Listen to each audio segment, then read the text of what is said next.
Recently, a video screenshot went viral in China and overseas. It shows an internal meeting at Shanghai Ocean University. The employment situation of the 2023 graduates was analyzed, and the picture shows that the overall employment rate of all Shanghai undergraduates is less than 25%. China's official Media 163 website also reported this story on April 15th. Shanghai Ocean University, which is a double first-class university, showed on the big screen at its internal meeting as of April 11th, the overall employment rate of Shanghai Ocean University was 14.83%, among which the employment rate of undergraduate graduates was 13.64%, and the rate of postgraduate students was 17.27%.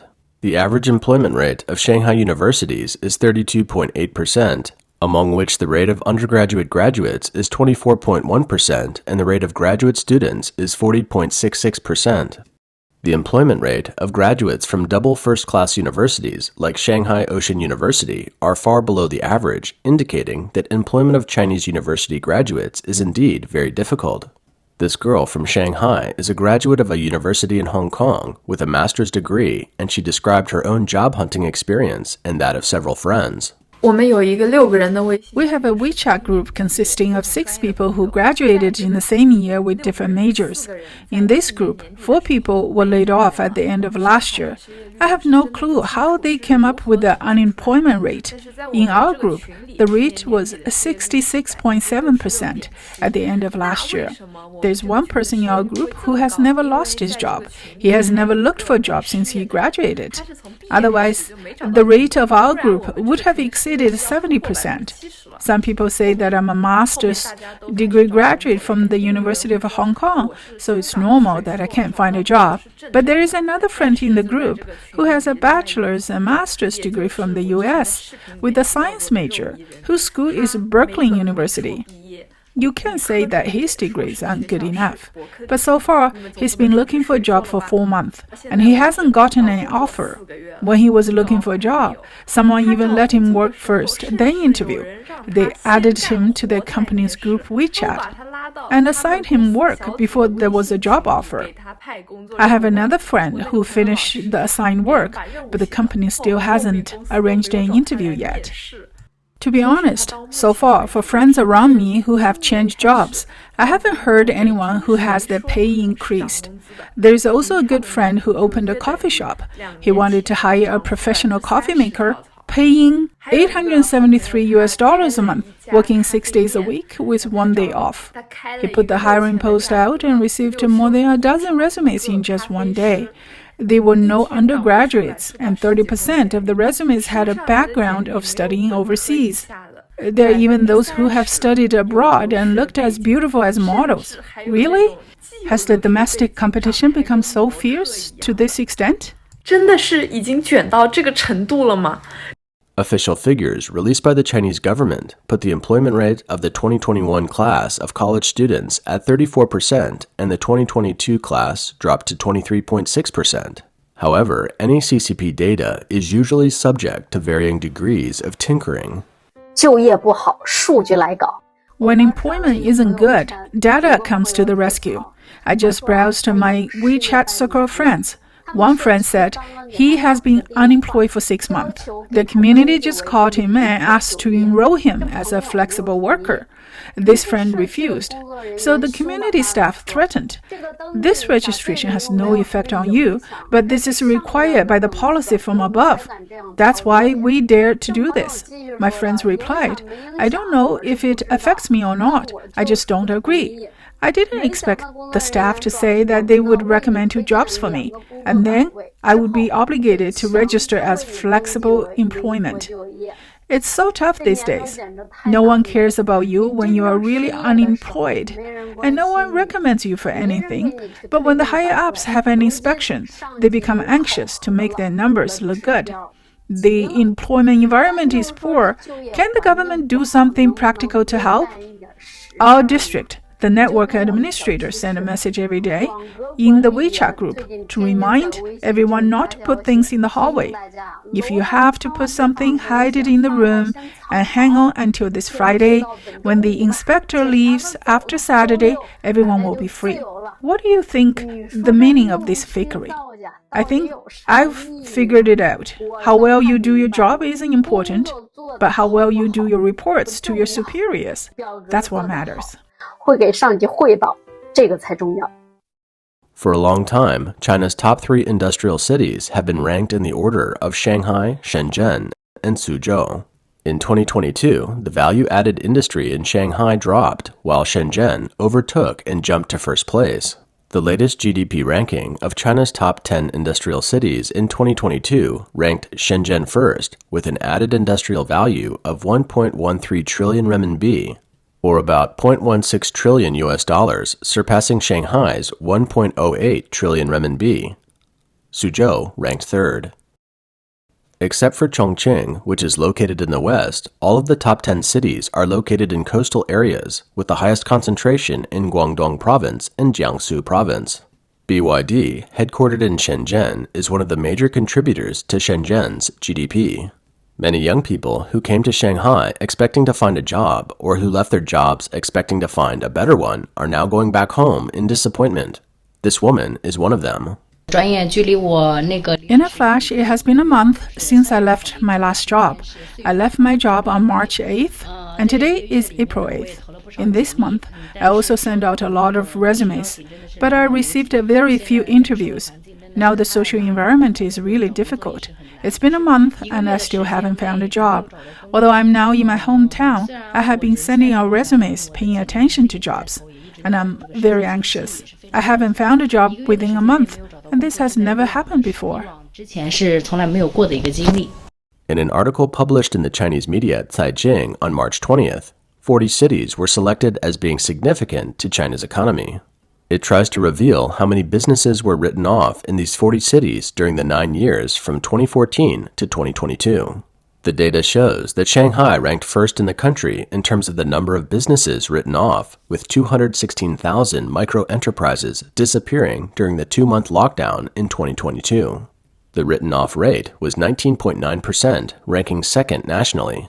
The Chinese government classifies small and medium-sized enterprises into 3 types: medium, small, and micro. SMEs play an important role in improving labor productivity, expanding employment, narrowing the income gap, and promoting market competition.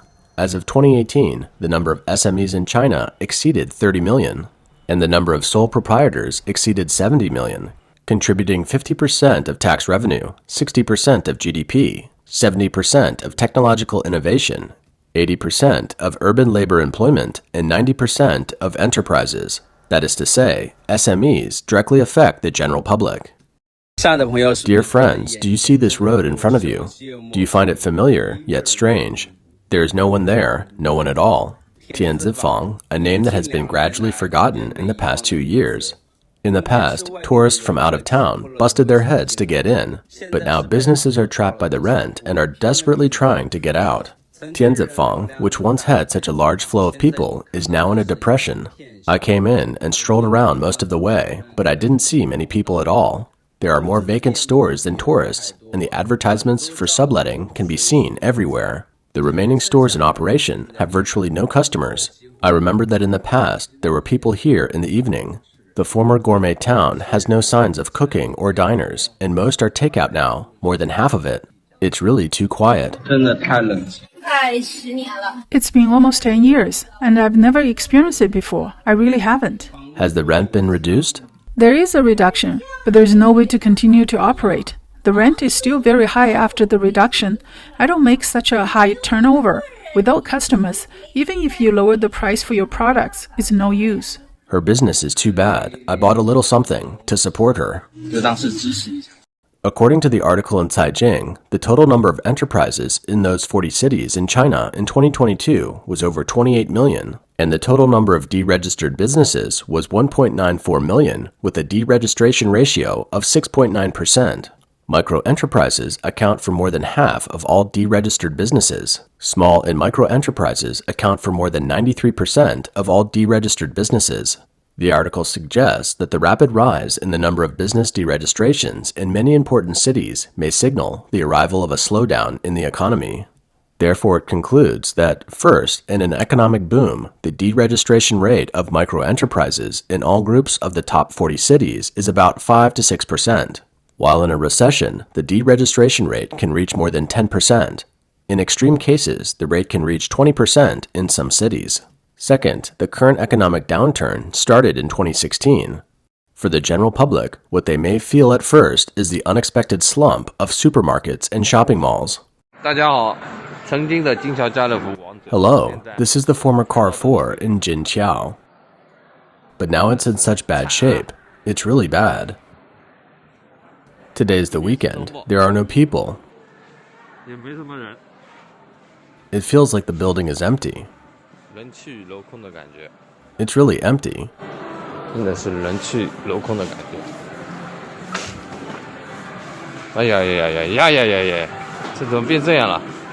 Oh, how did it become like this? It used to be the best Carrefour in Shanghai because I have a friend who used to work in the Carrefour chain, and he told me that the best Carrefour in Shanghai is the Gubei Carrefour, and the second one is Jinqiao Carrefour. I can't imagine that Carrefour has come to this point today. I hope this store is really being renovated and not just a cover-up. I hope this store's business will really improve. I'm also a local. I watched this store grow. It was opened around 1999, and in 2000, it was packed with people during Chinese New Year, with long lines of people. Now it's miserable.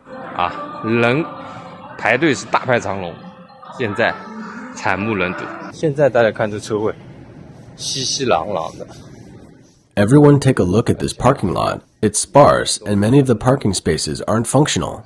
It is the end of an era as the former leader of the retail industry. The online community claims that there is a recent Shanghai exodus. It originated from the latest population data released by the Shanghai Bureau of Statistics in 2023. It shows that Shanghai's resident population in 2022 was over 24.75 million, a decrease of 135,400 from 24.89 million in 2021.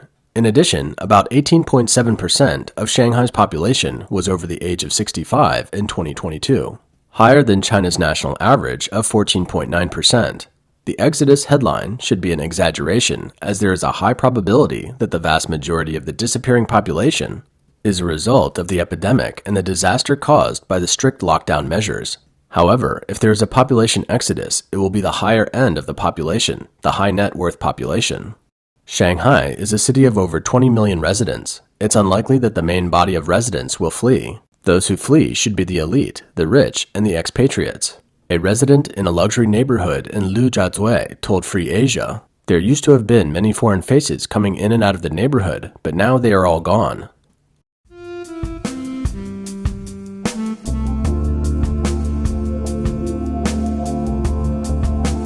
In fact, for the wealthy who remain in Shanghai, especially the foreigners, their life is still something that you can call a life.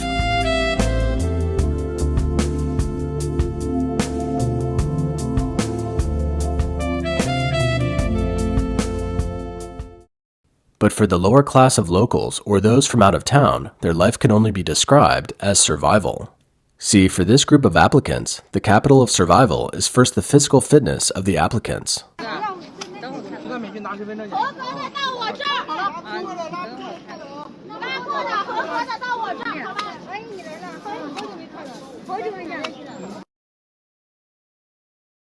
As a first-tier city in China, Shanghai has expensive housing and rent. As such, temporary shelters have emerged in the hidden corners of Shanghai. In the past, there were many people living under the bridge, making a bed and sleeping on it. But because it really affected the appearance of the city, they moved to a more secluded place, right under this bridge. You see, they have pulled open the fence.